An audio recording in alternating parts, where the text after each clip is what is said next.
Le réveil sonne à 7 heures du matin et une main s'abat aussitôt pour l'éteindre. Reiko se redresse lentement, attrape ses lunettes sur la table de chevet et les met sur ses magnifiques yeux bleus, tout en fixant le vide. Mais elle remarque qu'elle voit tout flou à travers ses verres. En même temps, une publicité de l'industrie pharmaceutique sur Ebinuma passe à la télévision. La waifu à lunettes commence à couper quelques tranches de pastèque, son fruit préféré, avant d'aller les manger sur un banc tout en fumant une cigarette, profitant de la matinée chaude et agréable. Après avoir rangé les restes de pastèque dans le frigo, Reiko change de vêtements pour quitter son modeste appartement situé dans un immeuble au look vieilli, puis elle descend dans la rue. Là, une ninja à couette nommée Xiao et lui souhaite une bonne journée. Pendant ce temps, des passants regardent à travers la vitrine d'un magasin un spot télévisé sur l'entreprise futuriste générique Terra, supposément soutenue par le gouvernement local, bien que des rumeurs affirment que c'est en réalité la pharma Ebinuma qui contrôle tout le projet. Pendant ce temps, notre waifu à lunettes continue son trajet vers le travail, marchant sous une sorte de pyramide flottante dans le ciel, jusqu'à arriver au bureau de l'agence immobilière où elle travaille. Son patron lui conseille de vite pointer sa carte de présence. Cependant, alors qu'elle est sur le point de le faire, son collègue aux cheveux hérissés, Hajime Kudo, la devance et pointe en premier, ce qui a pour effet de faire passer Reiko comme en retard. Furieuse, la jeune femme lance un regard noir à son collègue puéril, qui tente de se faire pardonner en lui promettant de l'inviter à déjeuner. Le patron, de son côté, se plaint des difficultés du secteur immobilier à cause de la surpopulation croissante dans la ville de Kowloon. À l'heure du déjeuner, Reiko propose d'aller dans un nouveau restaurant hawaïen du coin, mais son collègue préfère leur cantine habituelle, ce qui la déçoit une fois de plus. Après qu'il lui ait offert un peu de son plat chinois, notre héroïne enlève ses lunettes en râlant qu'elle voit toujours flou, puis met quelques gouttes pour les yeux de la pharmacie Ebinuma, bien que le nouveau président n'inspire pas confiance à son collègue à cause de son allure efféminée. Aussitôt, Hajime lui propose un massage des nerfs oculaires, mais elle lui répond qu'elle ne fait pas confiance à sa force de gorille, ce qui déclenche une de leurs disputes habituelles, jusqu'à ce que la serveuse arrive avec la soupe et les interrompt. Pendant qu'ils savourent le repas, la waifu à lunettes parle de son petit appartement délabré que personne ne veut acheter. Son collègue aux cheveux hérissés, lui, confie avec nostalgie qu'il préfère quand les gens restent vivre dans le vieux Kowloon. De retour dans la rue, notre protagoniste invite timidement son collègue à boire un thé, mais il lui recommande plutôt d'aller consulter un ophtalmo pour sa vision floue, tout en lui promettant qu'ils prendront le thé un autre jour. Puis il s'éloigne en s'amusant avec des gamins dans la rue. Après une visite rapide chez l'ophtalmologue, Reiko annonce à son patron qu'elle n'a plus besoin de lunettes, car sa myopie s'est améliorée. Cette nouvelle réjouit le vieux monsieur, qui préfère voir son employé sans lunettes, contrairement à l'avis de son collègue. Peu après, les deux employés se retrouvent sur le toit du bâtiment pour brûler quelques dossiers, moment pendant lequel le collègue aux cheveux en pétard commente qu'il déteste la pyramide flottante créée par Générique Terra, surtout parce qu'il ne supporte pas que le gouvernement gaspille l'argent des impôts dans la fabrication d'une nouvelle planète. Tout en fumant une cigarette en contemplant la ville, la waifu désormais sans lunettes se demande combien de temps tiendra le restaurant hawaïen, sachant que tous les commerces font faillite dans le vieux Kowloon. Son collègue lui répond que la ville devrait conserver son charme nostalgique avec ses lumières vacillantes, ses ruelles moussues et ses portes rouillées. Il ajoute ensuite, avec un sourire, que ce sentiment de nostalgie ressemble beaucoup à l'amour, comme tous les habitants de la vieille Kowloon qui sont amoureux de leur ville et pensent qu'elle ne devrait jamais changer ni se moderniser. De son côté, notre protagoniste confie qu'elle ne ressent aucune nostalgie pour la ville, à la différence de son collègue. Mais face à ces mots, l'homme s'approche tout près d'elle, juste pour lui faire remarquer qu'elle commence à avoir des rides autour de ses jolis yeux. Le lendemain, Reiko revient au bureau avec de fausses lunettes, retrouvant ainsi son look de waifu. Son collègue se moque gentiment, sachant très bien qu'elle essaie de cacher les rides de ses 32 ans. Dès qu'elle se retourne pour le réprimander, elle remarque que la manche de sa chemise est tachée de peinture utilisée pour indiquer la direction des rues, comme s'il voulait emporter avec lui l'âme nostalgique de la ville. Plus tard, dans la soirée, il invite notre héroïne à dîner dans un lieu spécial, loin de leur habituelle cantine à soupe. Elle découvre alors un nouveau restaurant caché dans les ruelles sombres de la ville. Après avoir dégusté divers plats délicieux, la waifu aux lunettes déclare être totalement rassasiée. Mais Hajime propose tout de même de poursuivre la soirée dans un café tenu par un barman aux cheveux verts nommé Tao Gwen, qui les accueille aussitôt avec un grand sourire, l'un de ses meilleurs clients est de retour. Installé à leur table, Reiko se laisse distraire par un grand bassin rempli de poissons dorés qui couvre tout un mur, jusqu'à ce que Gwen arrive avec l'été glacé et des morceaux de pastèque offerts par la maison. Bien qu'elle ait affirmé il y a quelques instants qu'elle n'avait plus faim, notre héroïne ne résiste pas à l'envie de savourer son fruit préféré. En même temps, elle ressent à nouveau une étrange sensation de nostalgie en présence de son collègue. Mais quand la waifu aux lunettes fait remarquer que la pastèque a encore meilleur goût avec une cigarette, son collègue la regarde bizarrement, affirmant qu'il a déjà entendu cette phrase quelque part, ce qui l'amène à se souvenir des habitudes d'une personne très spéciale. Au moment de partir, Gwen fait ses adieux à ses clients en leur souhaitant de continuer à être heureux en couple. Mais lorsque la protagoniste s'empresse de corriger ce malentendu, Hajime l'appelle pour qu'elle l'accompagne marcher dans la rue, sans accorder beaucoup d'importance aux paroles du barman. Alors que le gars aux cheveux en pétard joue les mystérieux, il lui affirme qu'elle ne devrait pas se soucier de ce que les autres pensent d'eux. Notre héroïne se retourne alors pour contempler la pyramide flottante qui se tient à côté d'une pleine lune. Soudain, le type la distrait pour lui offrir un petit poisson doré que Reiko finit par ramener dans son modeste appartement, tout en repensant aux paroles énigmatiques de son collègue, comme s'il lui cachait quelque chose. Un peu plus tard, durant une journée particulièrement chaude, la waifu à lunettes se trouve dans son petit appartement vieillot qu'elle essaie de rendre plus accueillant avec un peu de peinture blanche. Mais à un moment, elle frôle l'accident.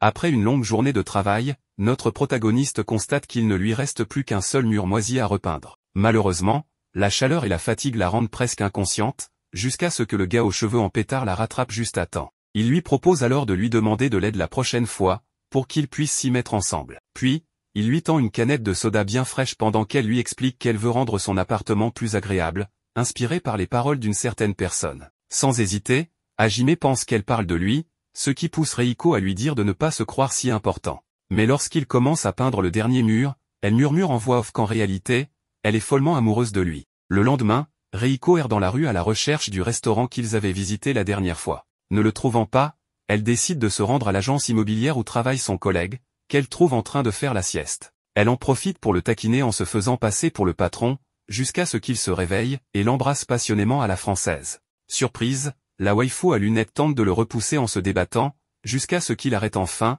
pour ensuite lui demander pardon en lui expliquant qu'il l'a confondu avec quelqu'un d'autre. À l'heure du déjeuner, Hajime part seul manger au restaurant habituel, prétendant que sa collègue n'a pas faim. Profitant de son absence, Reiko fouille son bureau et tombe sur une photo de lui avec une femme. Mais à la vue de cette image, notre héroïne reste figée, ce qu'elle découvre la bouleverse profondément.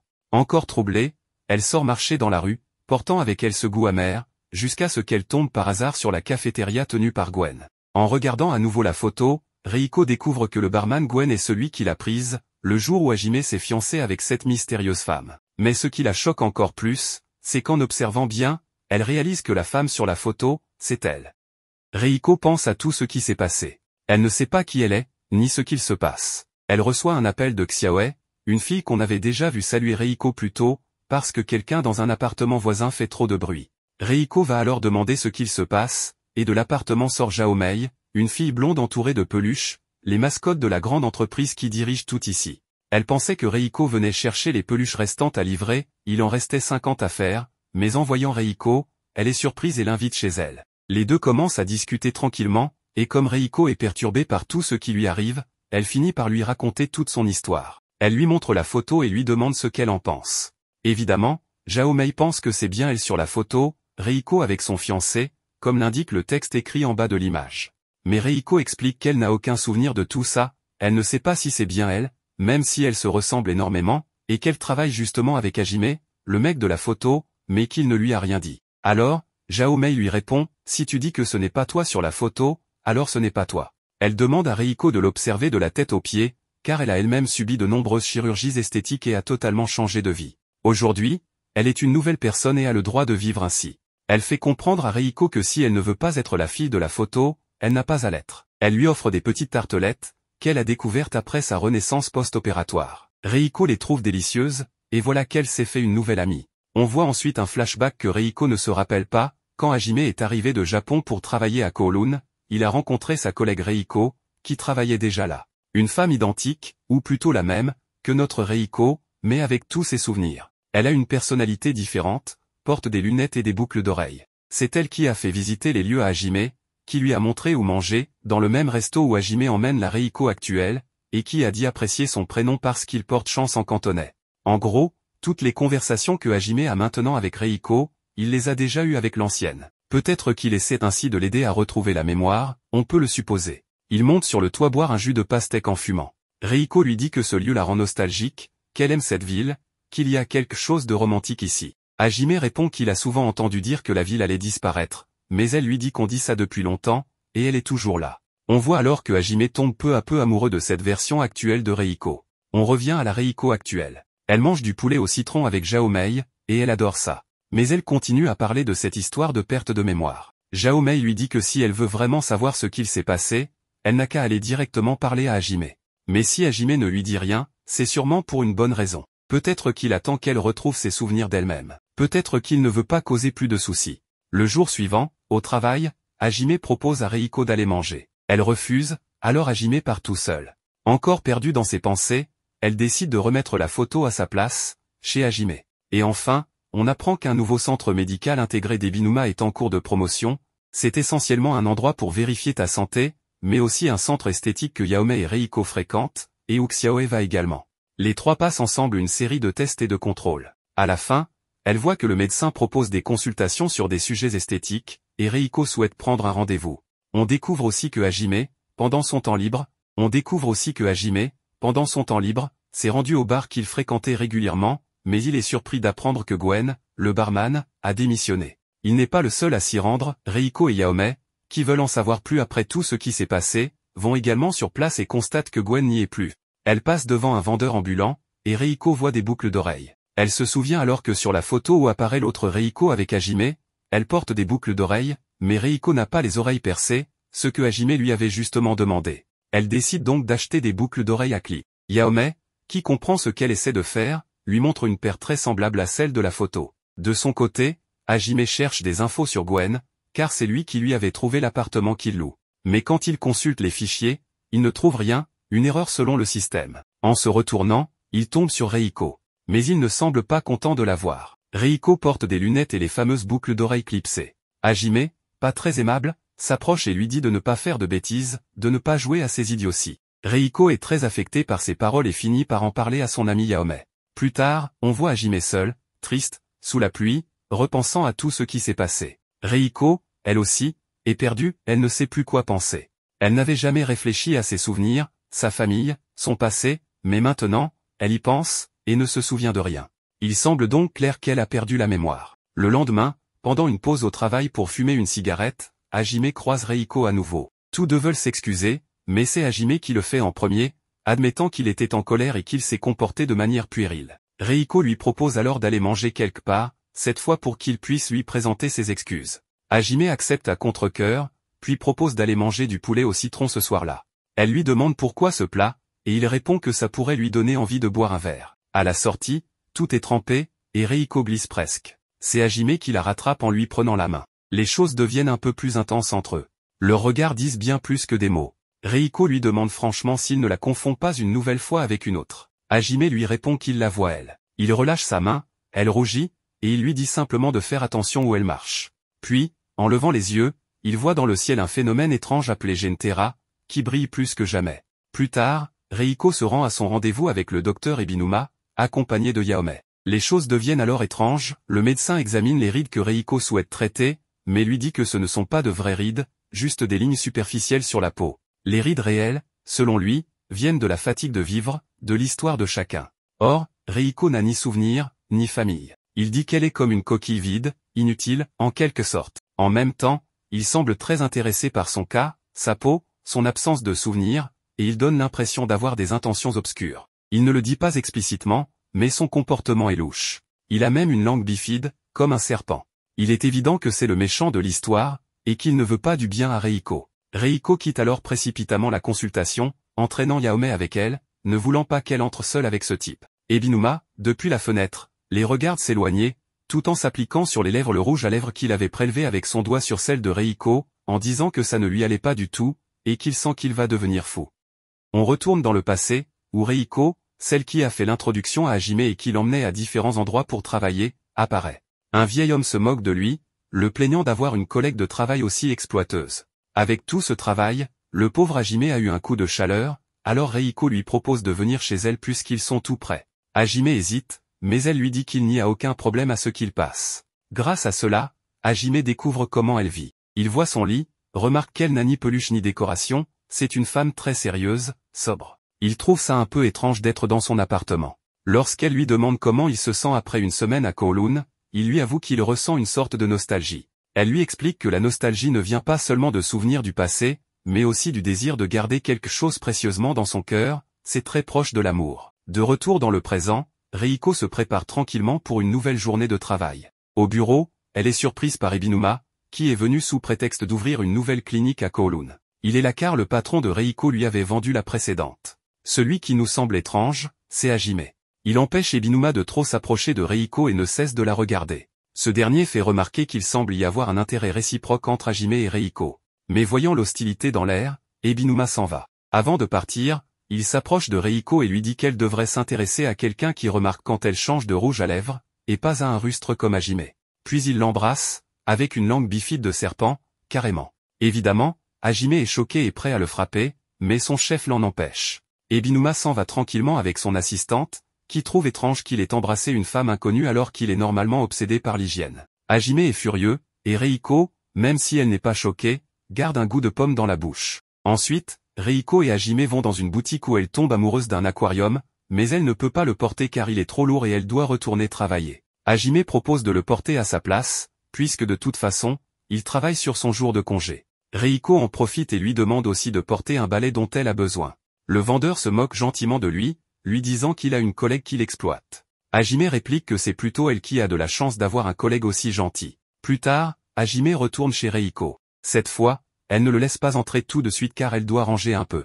Il remarque qu'il ne trouve pas le verre d'eau habituel dans le frigo, et qu'il y a maintenant une peluche sur un meuble. Les choses ont changé. Hajime sort sur le balcon pour fumer, comme Reiko l'avait fait une fois, et il ressent sa présence, mais ce n'est pas la même Reiko. Elle achète aussi un poisson rouge qu'elle nomme Succès. Le lendemain, au travail, Hajime trouve un tournesol dans un verre d'eau sur son bureau. Il demande si c'est du harcèlement au travail, mais Reiko lui répond que c'est un remerciement pour son aide de la veille. Il lui demande tous les combien il doit changer l'eau pour que la fleur ne fane pas, car il ne veut pas que ça arrive. Elle lui dit, tous les 2 jours. Enfin, Xiaoe arrive au travail. Elle cherche un nouvel appartement parce qu'elle a tellement acheté de vêtements que le précédent est devenu trop petit. Xiaoe regarde le tournesol et dit qu'il est très joli. Hajime lui répond qu'elle peut le prendre si elle veut, et elle lui demande alors s'il est amoureux d'elle ou quelque chose comme ça, parce que les tournesols signifient « je n'ai Dieu que pour toi ».